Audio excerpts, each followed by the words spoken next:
Welcome to ফোড়ন। আজকের recipe মশলাদার বেগুন ভাজা। বেগুনটা ভাজার জন্য এখানে একটা বেগুন কেটে নেওয়া হয়েছে। বেগুনটাকে একটু এরকম করে ফালি করে নেওয়াও হয়েছে। এখানে 1 চামচের মতো কর্নস্টার্চ নেওয়া হয়েছে।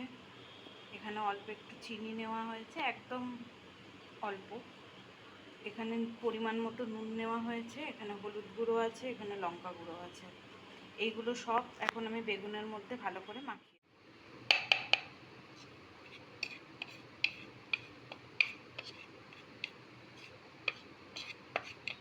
মশলার এই ড্রাই মিক্সচারটা আমি বেগুনের মধ্যে ভালো করে মাখিয়ে দেবো। দুটো বেগুনই ভালো করে মাখিয়ে দেবো। আমি কড়াইতে তেল দিয়েছি। তেলটা গরম হয়ে যাওয়ার পরে ম্যারিনেট করে রাখা বেগুনগুলোকে ছেড়ে দেবো। বেগুনটা ছাড়ার পরে প্লেটটা ধুয়ে কিছুটা জল আমি দিয়ে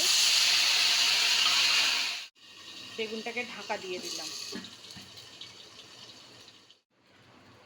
2-3 মিনিট বাদে ঢাকা খুলে আমি বেগুনটাকে উল্টে দিচ্ছি।